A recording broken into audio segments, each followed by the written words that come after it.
tudo bem com vocês? É uma grande alegria estar aqui novamente em mais uma aula da Escola Bíblica Dominical. Dando continuidade ao nosso estudo panorâmico do Novo Testamento, vamos estar falando então sobre a primeira carta de Paulo à igreja de Coríntios. Falando um pouquinho então de Corinto, eu tenho aqui uma cola, vamos lá vendo. Corinto era a capital da província da Acaia. Era um importante centro cultural, comercial e de transporte marítimo. Era uma cidade jovem, havia sido destruída no ano 146 a.C.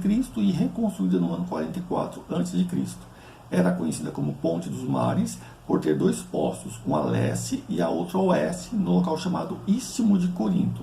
Hoje existe um canal. Na época de Paulo, o transporte entre os portos era feito por terra. Isso porque contornar a parte sul era muito perigoso. Servia também de rota norte e sul entre a província da Grécia e o Peloponeso. Havia duas divindades, Poseidon, deus dos mares, e Afrodite, deusa do amor sexual. Havia, segundo a história, 1000 prostitutas cultuais no templo. Era uma cidade moralmente corrompida. Falando um pouquinho também sobre a igreja de Corinto, como ela era composta na época. Era composta por judeus, gregos, romanos e outras etnias, ricos, pobres e escravos, e pessoas convertidas dessa sociedade de princípios morais corrompidos. Se você acha que a sua igreja tem problema, imagine a igreja de Corinto. A melhor forma de nós estarmos entendendo a primeira carta de Paulo aos Coríntios é nós estarmos entendendo então os seus problemas. Por exemplo, Paulo, ele trata de divisão na igreja, liderança, imoralidade, casamento, ele trata de alimentos sacrificados aos ídolos, ele trata de ordem no culto, dons espirituais, ressurreição e ofertas. Vamos estar vendo então esses pontos.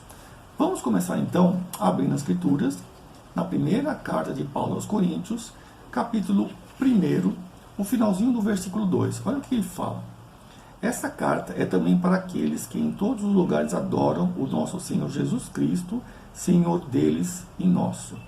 Apesar dessa carta ter sido escrita especificamente para a igreja de Corinto, essa carta vale também para nós. Apesar de ter sido escrita no ano mais ou menos 55 da nossa época, é uma carta muito atual. Vocês vão perceber que a igreja contemporânea passa por problemas semelhantes. Vamos estar começando então a estar vendo esses problemas. Então, primeira carta de Paulo aos Coríntios, vamos começar lá no versículo 11. Pois, meus irmãos, algumas pessoas da família de Cloé me contaram que há briga entre vocês. Versículo 12. O que eu quero dizer é isso. Cada um de vocês diz uma coisa diferente. Um diz, eu sou de Paulo, o outro, eu sou de Apolo, e o outro, eu sou de Pedro, e ainda o outro, eu sou de Cristo. Então, o problema começa assim. Paulo é informado, então, ele diz, quem foi a pessoa que informou, foi da família de Cloé, que havia praticamente 4 grupos específicos que causavam divisão na igreja. O primeiro grupo era de Paulo. Obviamente, Paulo foi o fundador, ele ficou na igreja de Corinto, lá, ele foi para Corinto na sua segunda viagem missionária, ficou durante 1 ano e meio, e lá então ele fundou a igreja. Então, com certeza, deveria haver um grupo de irmãos que eram favoráveis então a Paulo. Havia outro grupo, que era do grupo de Apolo. Apolo, ele era uma pessoa que falava bem, tinha bastante conhecimento, bastante eloquente, então essas pessoas deveriam admirá-lo por isso. Possivelmente, havia um grupo de pessoas judeus, que gostavam então de Pedro. E havia, por fim, um outro partido, que a gente acredita que deveriam ser os mais espirituais, que é o Partido de Cristo. Então, Paulo, ele comenta que isso não está correto, ou seja, ter essas divisões. E aí, para poder então acabar com essa questão da divisão, ele vai falar então do procedimento da liderança, como que a liderança deve prover. Então ele se esvazia do seu ego, que ele de repente poderia até dizer, não, eu sou o fundador, as pessoas devam ser do meu partido. Não, ele esvazia o ego então da liderança. Isso nós vamos ver então lá no capítulo 3, lá no versículo 5, diz assim: afinal de contas, quem é Apolo e quem é Paulo? Somos apenas servidores de Deus, e foi por meio de nós que vocês creram no Senhor. cada um de nós faz o trabalho que o Senhor deu para fazer. Eu plantei, Apolo regou a planta, mas foi Deus que fez crescer, de modo que não importa quem planta, nem o que rega, mas sim Deus que dá o crescimento. Então, Paulo nos adverte que nós não devemos ser admiradores ou adoradores de religiosos. Isso é imaturidade espiritual. Existem pregadores que eles atraem mais pessoas para si do que para Cristo. E muitas vezes esses pregadores eles usam de artifícios com tipo um evangelho adocicado, fazem promessas de riqueza, eles são adeptos da teoria da prosperidade, alguns deles até impõem medo, né, a seus fiéis para que não saia da sua igreja, não saia da sua liderança, sob pena de maldição.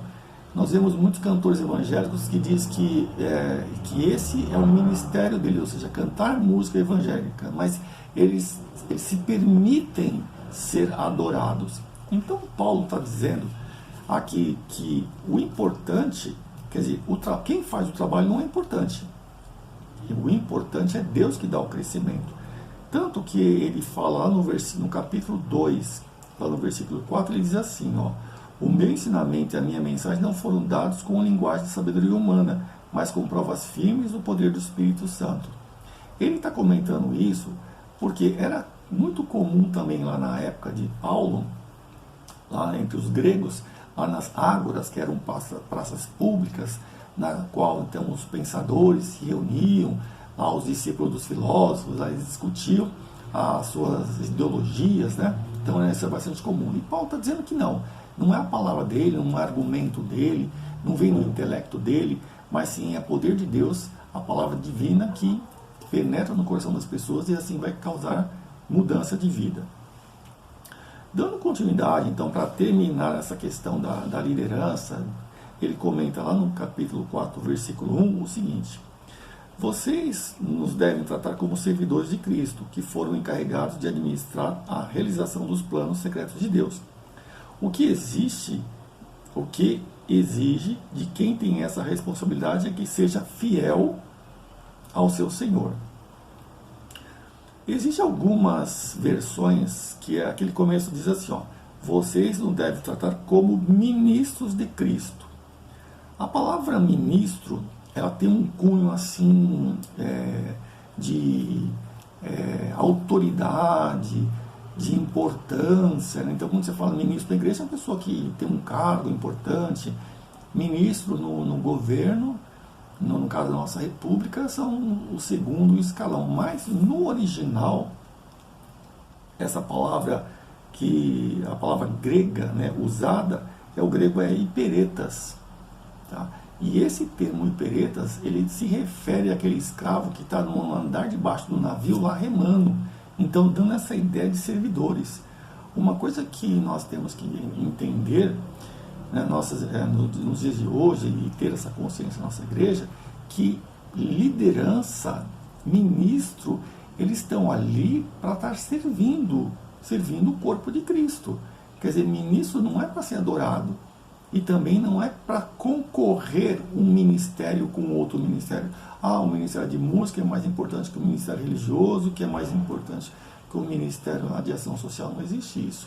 Nós somos um corpo, todos os ministérios são servidores do quê? Do corpo de Cristo. E quem que é o cabeça? Quem manda? Quem manda é Jesus Cristo. Porque na nossa igreja nós não temos chefe. Na nossa igreja nós não temos cargos. Na nossa igreja nós temos função. Então temos que ter essa ideia. Então Paulo, ele conclui aqui esses comentários advertindo então o povo sobre essa questão da liderança, ou seja, não deva haver divisão, não deva haver grupos, e a liderança deva trabalhar junto, sabendo que um líder não é mais importante que outro líder, que todos os líderes têm a mesma importância, e eles existem então para servir. Vamos estar passando para o segundo problema, tratado então por Paulo, que se encontra no capítulo 5, que é o problema de imoralidade na igreja de Corinto. Aqui no capítulo 5, versículo 1, diz assim: Agora estão dizendo que há entre vocês uma imoralidade sexual tão grande que nem mesmo os pagãos seriam capazes de praticar. Fiquei sabendo que certo homem está tendo relações com a sua própria madrasta. Vocês imaginem, então, esse problema. Paulo está comentando que existe ali na igreja de Corinto. Só um comentário que a gente deva estar observando, que somos nós, os cristãos, que nós convertemos, e a partir então da transformação do Espírito nas nossas vidas, nós fomos então justificados. Então, como pessoas justificadas, então nós temos aqui um proceder. Mas nós ainda estamos sujeitos ao pecado. Por que sujeitos? Porque nossos corpos não foi ainda glorificado.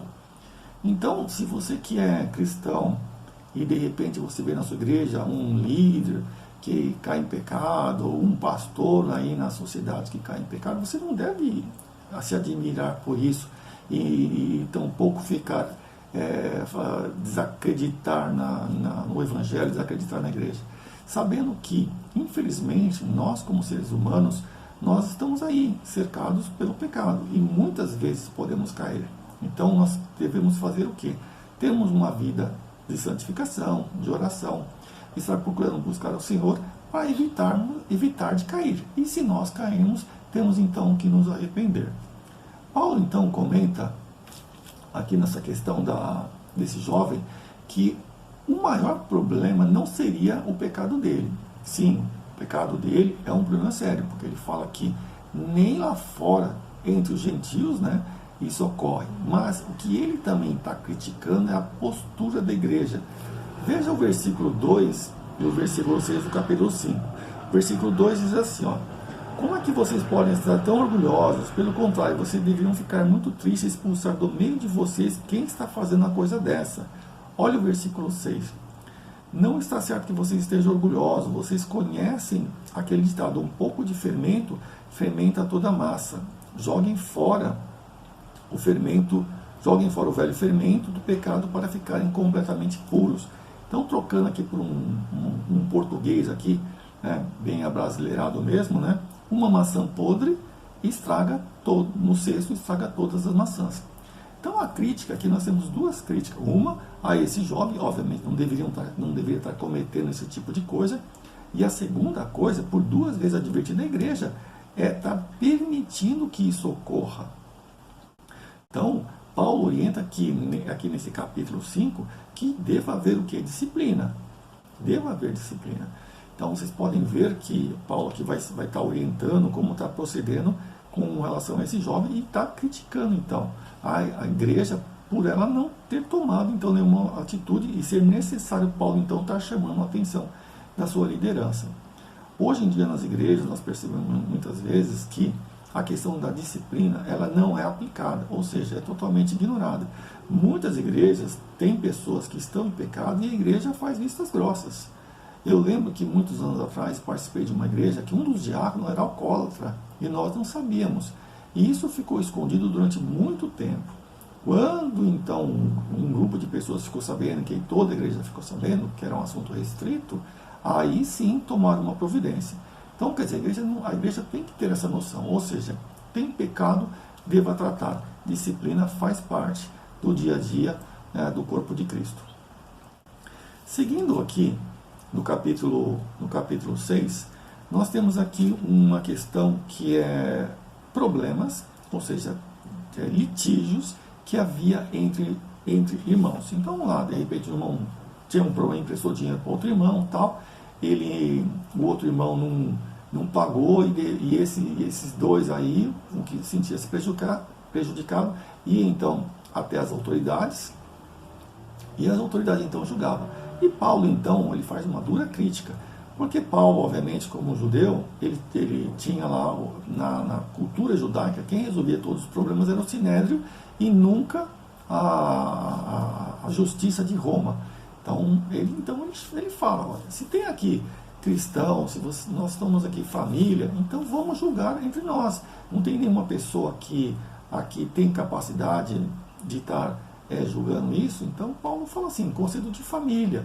Vamos então, por que nós vamos deixar então que pessoas do mundo julguem coisas da igreja? E também aquela máxima, ou seja, roupa suja, obviamente, se lava em casa. Seguindo aqui no capítulo 7, nós estamos fazendo então um estudo panorâmico, não estamos entrando em muitos detalhes, obviamente estou passando aqui pelos problemas de uma forma resumida, por causa de uma questão de tempo, espero que um dia nós tenhamos a oportunidade de estarmos sentando e vendo tópico a tópico.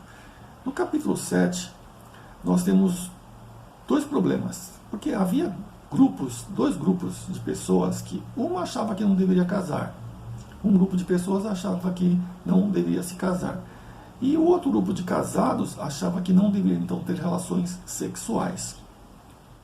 Paulo então ele comenta que deva se casar, né? Ele fala que, vamos estar lendo então as escrituras lá em 1 Coríntios capítulo 7, versículo 1, diz assim: agora vou tratar de assuntos a respeito dos quais vocês me escreveram. Vocês dizem que o homem faz bem em não casar, mas eu digo, já que existe tanta imoralidade sexual, cada homem deva ter a sua própria esposa e cada mulher o seu próprio marido. O homem deve cumprir o seu dever de marido e a mulher também deve cumprir o seu dever como esposa. Então, Paulo está dizendo assim, devido à questão sexual, deve então haver casamento, a menos que a pessoa tenha um dom de celibato, então essa pessoa não case. Uma vez que case, ele está comentando aqui, uma vez que case, deva ter então relações sexuais. Ele fala aqui no capítulo 7, versículo 5, que os dois não se neguem um ao outro, a não ser que concordem em não ter relações por algum tempo, a fim de se dedicarem à oração. Mas depois disso devem voltar a ter relações, a fim de não cair nas tentações de Satanás, por não poderem se dominar. Então nós vimos, Paulo fala, deve se casar, e os casados devam então ter relações sexuais. A gente brinca muito que conforme o passar dos anos, né, os casais, o marido chama então a esposa de mãe e a esposa chama então o marido de pai. E não existe mais relações sexuais entre eles, porque obviamente entre mãe e filho, obviamente não tem relações, porque senão seria uma relação de incesto. Então, Paulo está dizendo aqui que, uma vez casado, devem ter relações sexuais. E outra coisa também que Paulo trata nessa questão dessa carta, aqui no capítulo 7, é que não existe, quer dizer, estar casado ou estar solteiro, não é mais espiritual do que o outro. Quem está casado tem a vida de casado, e quem está solteiro tem a vida de solteiro, e cada um serve ao Senhor da forma que pode. Capítulo 8. No capítulo 8 e no capítulo 10, Paulo está tratando aqui da questão dos alimentos oferecidos aos ídolos. Naquela época de Corinto, toda a carne, primeiramente, era oferecida nos altares pagãos, às divindades, e depois, então, ela descia para o açougue. E tinha aquela questão dos crentes, né, recém-convertidos, se eles deveriam ou não comer essa carne. Aí Paulo, lá no capítulo 8, ele diz assim, capítulo 8, versículo 1, agora vou tratar do problema dos alimentos oferecidos aos ídolos. Versículo 4, quanto a comer alimentos que tenham sido oferecidos aos ídolos, nós sabemos que um ídolo representa alguma coisa que realmente não existe, ou seja, ídolo é madeira, pedra, ferro, bronze, ouro, não fala, não vê, não cheira, não come aquele alimento, não faz absolutamente nada. E aí ele comenta no versículo 13, portanto, se o alimento faz com que meu irmão peque, nunca mais vou comer carne, a fim de que eu não seja a causa do pecado dele, ou seja, a questão do testemunho. Na questão no capítulo 10, ele vai tratar da questão da carne lá do açougue. Capítulo 10, de 1ª carta aos Coríntios, versículo 18. Pense no povo de Israel, aqueles que comem as coisas oferecidas em sacrifício, tomam parte juntos no sacrifício que é oferecido a Deus no altar. Levítico, capítulo 7, versículo 11 a 21, ele trata de duas ofertas, a oferta de paz e a oferta de gratidão. Nessas duas ofertas, o ofertante também participa, além do sacerdote. Versículo 19. O que eu quero dizer com isso? Que o ídolo ou o alimento que é oferecido a ele tem algum valor? É claro que não. O que estou dizendo é que aquilo que é sacrificado nos altares pagãos é oferecido a demônios, e eu não quero, e não a Deus, e eu não quero que vocês tomem parte das coisas dos demônios. No versículo 25 nós temos lá: vocês podem comer de tudo o que se vende no açougue, sem ter nenhuma dúvida de consciência. Pois, como diz as Escrituras Sagradas, a terra e tudo o que nela existe pertencem ao Senhor. Ou seja, está lá no açougue, pode comer. Mas tem uma observação. Se de repente você vai lá no açougue, vai comer, aí lá o açougueiro, lá o Zezinho, lá, fala: ó, tem uma carne aqui que foi sacrificada, é uma maminha maturada, coisa de primeira, então você não deva comer, não deva comprar. E aí ele vai lá, aí ele vai continuar, versículo 27. Se alguém que não é cristão convidá-lo para comer e vocês resolverem ir, comam o que foi posto na frente de vocês e não façam perguntas por motivo de consciência. Mas se alguém disser a vocês: essa comida é oferecida a ídolos, nesse caso não comam, por causa daquele que disse isso e também por motivos de consciência. Ou seja, se você, Paulo então está orientando aquelas pessoas que, se fosse convidado então por uma pessoa que não é cristã, na casa dela, se a pessoa não falasse nada, só colocasse a mesa, não teria problema nenhum a poder comer aquela carne, porque a carne em si não teria problema nenhum. Mas, se ela dissesse: não, essa carne é oferecida, então ela não deveria comer. Então é uma situação bastante comum nos dias de hoje. Por exemplo, festa de Cosme e Damião. Se você não sabe, oferece doce para você, você vai e come aquele doce, não tem problema nenhum. Mas se antes de você comer a pessoa fala: não, esses alimentos, esse doce é oferecido a São Cosme e Damião, então você faz o quê? Você não come. Sem isso, não há dúvida. No capítulo 11, ele trata de um assunto que era uma coisa da época, que é a questão do véu. Nós não vamos entrar em detalhes, porque é um assunto que hoje em dia não se questiona, apesar de ter igrejas que utilizam. Mas nós acreditamos que é um costume da época que não pertence então aos nossos dias. E no capítulo 11 também, lá no versículo 17, nós temos a questão da ceia do Senhor. A ceia do Senhor é uma questão bastante curiosa, porque naquela época eles faziam uma espécie de ajunta-prato antes da ceia. E nesse ajunta-prato, o que acontecia? Muitas pessoas, as que tinham condições financeiras, as ricas, por exemplo, elas pegavam e comiam bastante, tinha vinho, elas se embebedavam. As pessoas mais pobrezinhas ficavam lá no escanteio. E aí depois, chegava na hora da ceia, elas pegavam, todos se reuniam: agora vamos fazer a ceia. E o que Paulo fala? No versículo 18, ele diz assim: ó, para começar, me contaram que nessas reuniões há grupos de pessoas que estão brigando. E eu creio que em parte isso é verdade. Quando vocês se reúnem, não é a ceia do Senhor que vocês comem, pois na hora de comer, cada um trata de tomar a sua própria refeição. E assim, enquanto uns ficam com fome, outros chegam até ficar bêbados. Versículo 27. Por isso, aquele que come do pão do Senhor ou bebe do seu cálice, de modo que ofenda a honra do Senhor, está pecando. E aí nós vemos que o Senhor, naquela época, ele também estava repreendendo, ou seja, disciplinando a igreja. Ele diz assim no versículo 30: por isso que muitos de vocês estão doentes e fracos, e alguns já morreram. Versículo 32: mas somos julgados e castigados pelo Senhor para não sermos condenados junto com o mundo. Versículo 34: se alguém estiver com fome, que coma em casa, para que Deus não castigue vocês por causa dessas reuniões.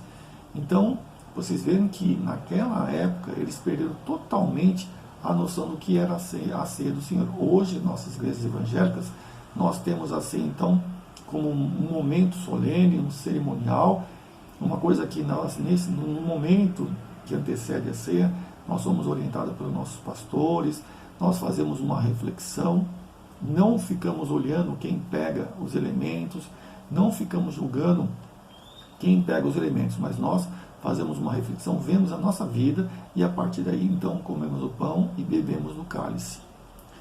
No capítulo 12, ele vai tratar do dom do Espírito. Uma coisa que fica bem clara é que Deus concede dons conforme a sua vontade e necessidade. Somos corpo de Cristo, não existe um dom mais importante. Os dons têm a finalidade de edificar a pessoa e edificar a igreja. No culto deve haver ordem. O que acontecia? Naquela época, algumas pessoas tinham um dom e outras não tinham o mesmo dom. E essas achavam que era mais importante. Então, eu tenho um dom de língua, eu sou mais especial, eu sou mais espiritual que você. Não.